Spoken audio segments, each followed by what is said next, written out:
With the massive news of the trio of Marcelo, Roman Anthony, and Kyle Teel being promoted to AAA dropping yesterday, today I'm going to be talking in detail about each of these players and the impact this could and should have for the Red Sox. First off, let's go straight into Marcelo Meyer, as this promotion for him is over 3 years in the making. Marcelo was drafted by the Boston Red Sox number 4 overall in the 2021 MLB draft after one of the worst Red Sox seasons of my lifetime, the COVID-shortened 2020 season. Beyond the disaster of that season, though, would come the consolation prize of Boston being able to select in the top 6 of the MLB draft for the first time since 1967, when the Red Sox selected Mike Garman number 3 overall. At the time, the drafting of Mayer at number 4 seemed like an absolute gift given to Boston, as Mayer was seen by many national writers as the best prospect in the country and the likely number 1 overall pick. On the day of the draft, it was between Mayer and catcher Henry Davis as to who the Pittsburgh Pirates were going to take number 1 overall, and by the end of that day, the Buccos went with Davis, who, while has shown some signs of being a great player in the minors, has thus far been a very below-average player at the major league level in a not-so-small sample size. The following 2 picks would see the Rangers select right-handed pitcher Jack Leiter at number 2 overall, and the Tigers going with right-handed pitcher Jackson Jobe at number 3, leaving Mayer to fall into the hands of the Red Sox at number 4. The 18-year-old phenom Mayer instantly jumped to the top of a weak minor league system for the Boston Red Sox that ranked number 24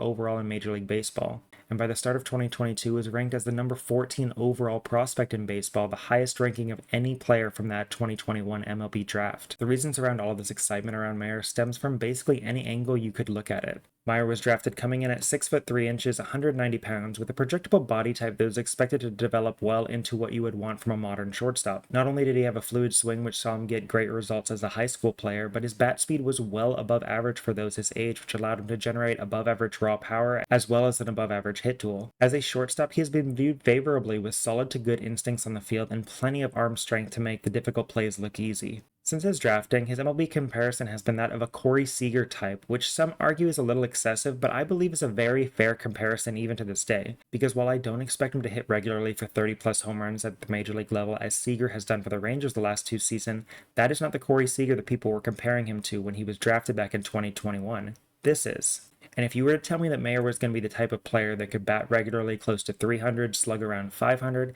and get you somewhere in the neighborhood of 130 OPS plus with 20 to 25 home runs a season, I would take that bet. Because for Mayer, all he has shown you his entire career is being that type of player. Next up, we have Kyle Teel, who, while being the most recent of the big 3 to be drafted, is also the elder statesman at a whole 22 years old. Teel was drafted last season in the first round of the 2023 MLB draft, number 14 overall, and has a very similar story to how Marcelo Meyer ended up with the Red Sox. Teel was one of the top catching prospects in 2020 out of high school and was projected to go within the top 100 picks before he decided to withdraw from the draft and attend Virginia. After redeclaring for the draft in 2023, Teel was seen as someone who could potentially be a top 3 draft pick but fell all the way down to the Red Sox at the number 14 position. Teel was viewed as an all-around athlete who not only showed an advanced left-handed hitting approach but was also known as a very good catcher with a well above average arm behind the plate. Teel's natural swing in college saw him produce a more hit over power oriented approach at the plate, but the raw power behind the bat would remain ever apparent as he would still bat .407 with a .655 slugging percentage in his final collegiate season. Since joining the Red Sox minor league system, Teel has shown exactly that same pedigree as he has batted .313 with an .880 OPS and 13 home runs in parts of 2 seasons. If Kyle Teel can become the player that he has the potential to be, a comparison for what we could expect from him would be that of a JT Realmuto or a Will Smith type catcher who can impact the game from every single aspect while being one of the best overall catchers in baseball and sporting an average that could push 300 regularly while giving you 15 to 25 home runs on a consistent basis, competing for Gold Gloves year in and year out. Out of the big 3 prospects, Teel in many ways is considered one of the safest bets, as even if the power doesn't produce at the level that potentially could, his defense alone would make him a serviceable catcher, and his hit tool is far too disciplined to at least not give you an average MLB regular catcher. The last of our 3 players promoted to AAA is Roman Anthony. Unlike his teammates Marcelo Meyer and Kyle Teel, who were both first-round picks, Anthony was drafted by the Boston Red Sox in the 2nd round of the 2022 MLB draft, 79th overall, and was just 18 years old at the time. Although Anthony was the second-to-last pick in that round, he would sign the largest bonus out of everybody in that round at $2.5 million.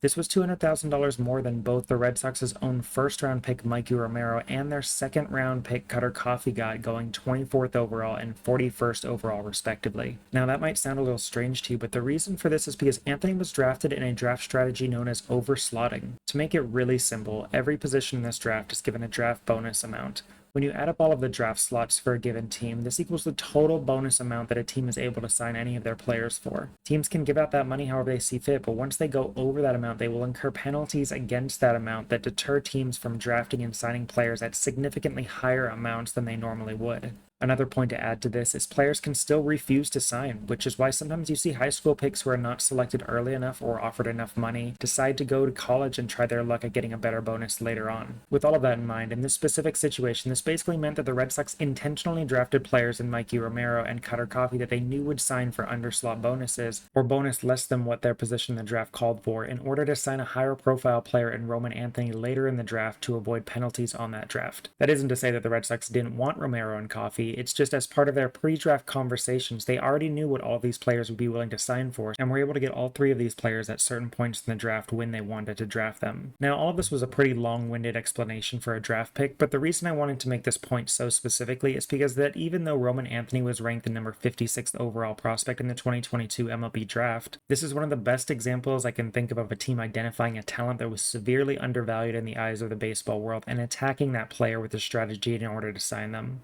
Once the Red Sox drafted Anthony and the ink dried on the contract, we would see exactly what everybody was getting so excited about. Well, maybe not right away, but also sort of. After a small sample size in 2022, Anthony would begin his first full season in the minors at Single-A Salem, where he would actually perform pretty poorly. Anthony only batted .228 with a .693 OPS and just 1 home run in 202 plate appearances. However, even with these well below average stats, the underlying metrics such as bat speed and exit velocity, as well as his plate discipline, were telling a different story. That's just what led the Red Sox to promote Anthony to A+,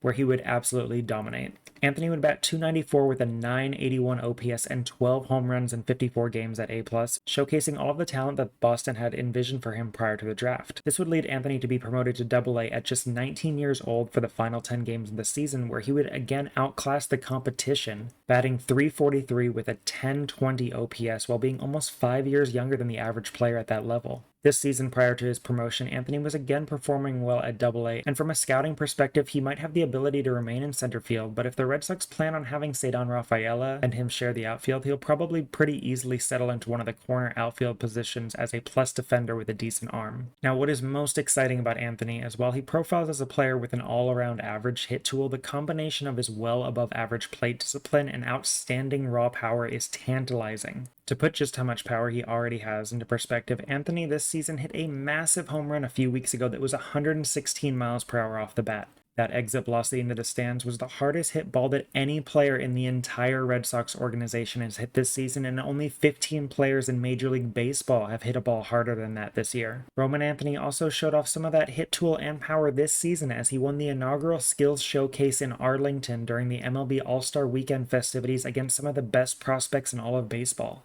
The ceiling for all three of Meyer, Anthony, and Teel is through the roof, but Anthony remains the only one of them that has a realistic potential to have plus power in the big leagues, and is one of the few prospects in all of baseball that you could legitimately say has a projectable 40 home run bat. If Anthony can reach his peak potential, he could be somewhere around what Kyle Tucker has been able to do over the past few seasons for the Astros, with even more power added onto that. Roman Anthony is already making some history just by being promoted to AAA, as he is the youngest Red Sox player to reach that level since Xander Bogaerts at just 20 years, 91 days old. This also gives him a chance at possibly making his Major League debut before he can legally purchase alcohol if he comes up sometime before his birthday in May of 2025. For a while now, the Red Sox have rebuilt their farm system from what was not that long ago the worst in all of baseball. The front office has resisted selling off any major pieces, and ownership has stated that they are waiting for the next wave of prospects to arrive to reinvest into the team and possibly go back over the luxury tax. With each of the big three all being promoted to AAA at once, it remains to be seen if any or all of them will be up to the big leagues this year, but one thing is for certain: the future of this franchise is coming soon, and if Meyer, Teel, and Anthony can produce at any level close to what these guys have been doing over their careers, Red Sox might not be that far off from being one of the most dangerous teams in baseball and seeing their next championship roster take shape. Anyway guys, thanks for tuning in. If you guys like this video, please make sure to like and subscribe. It really does help support me and the channel. I'm trying to make something here, and your guys' support means the whole world to me.